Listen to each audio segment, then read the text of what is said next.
तितली। अपनी पहचान की उड़ान। चंपा ने बचपन से ही अपने आसपास लोगों को अपनी जाति और पृष्ठभूमि को लेकर कटाक्ष करते देखा था।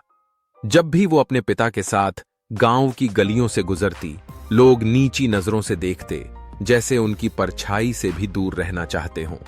उसने अपने दिल में कभी यह नहीं माना था कि इंसान को उसकी जाति से आंका जाए, लेकिन बचपन से इस भेदभाव ने उसके मन पर गहरी छाप छोड़ दी थी। उसकी मां अक्सर उसे समझाती, बेटी, हम गरीब हैं और इस जात पात के फेर से अलग नहीं हो सकते। हमें इसी समाज में रहना है, तो जो है उसे कबूल करो। पर चंपा का दिल इसे कबूल करने को राजी नहीं था। वह महसूस करती थी कि यह उसकी और उसके परिवार की नियति नहीं हो सकती। बचपन से ही वह अपने सपनों को लेकर सजग थी और पढ़ाई में अपने भाई बहनों से हमेशा आगे रहती थी। गांव में जब सरकारी स्कूल बना तो उसे वहां पढ़ने का मौका मिला। किताबों में वह खो जाती, जैसे उन पन्नों में उसकी असली पहचान बसी हो। किताबों के पन्ने पलटते हुए उसे महसूस होता कि दुनिया बहुत बड़ी है और वो भी इस दुनिया का हिस्सा है।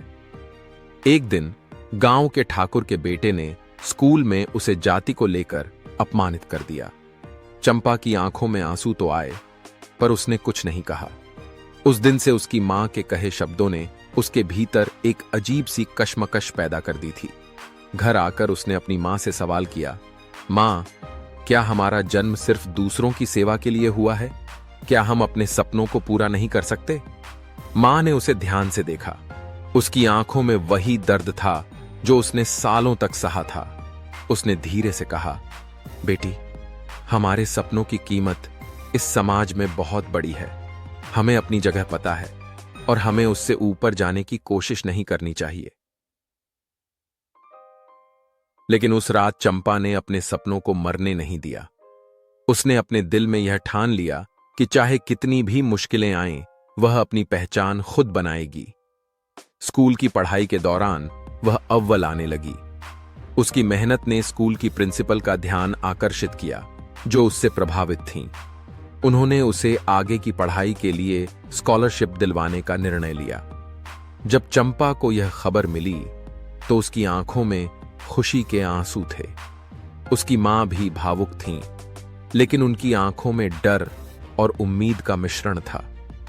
चंपा ने उन्हें गले लगाते हुए कहा, मां, मैं कुछ बनकर लौटूंगी। फिर हम सबका सिर ऊंचा होगा और कोई हमें जाति के आधार पर नहीं तौलेगा। शहर में कदम रखते ही चंपा की जिंदगी बदल गई। यहां लोगों ने उसे उसके नाम से पुकारा, उसकी जाति से नहीं। वह हर दिन अपनी पढ़ाई में लगी रहती, नई नई किताबें पढ़ती और जीवन में बदलाव महसूस करती। उसके अंदर का आत्मविश्वास बढ़ता जा रहा था। उसे पहली बार लगा कि उसने उन परों को पा लिया है जो उसे शिविरगंज की तंग गलियों से दूर एक नई दुनिया की उड़ान पर ले जा रहे थे। कुछ सालों बाद गांव के उसी स्कूल में एक बड़ा समारोह हुआ और चंपा को मुख्य अतिथि के रूप में आमंत्रित किया गया। जब वह गांव आई तो लोगों की नजरें उसके आत्मविश्वास से भरपूर व्यक्तित्व को देखती ही रह गईं। वह मंच पर चढ़ी और सभी की ओर देखकर बोली, एक लड़की के रूप में नहीं, बल्कि उस पहचान के रूप में खड़ी हूं जिसे मैंने खुद बनाया है। उसने सभा में उपस्थित सभी लोगों को अपनी कहानी सुनाई, अपने संघर्ष, सपने और खुद की पहचान बनाने की जद्दोजहद। उसका हर शब्द उन लोगों के लिए जवाब था जिन्होंने उसे हमेशा नीचा दिखाया था।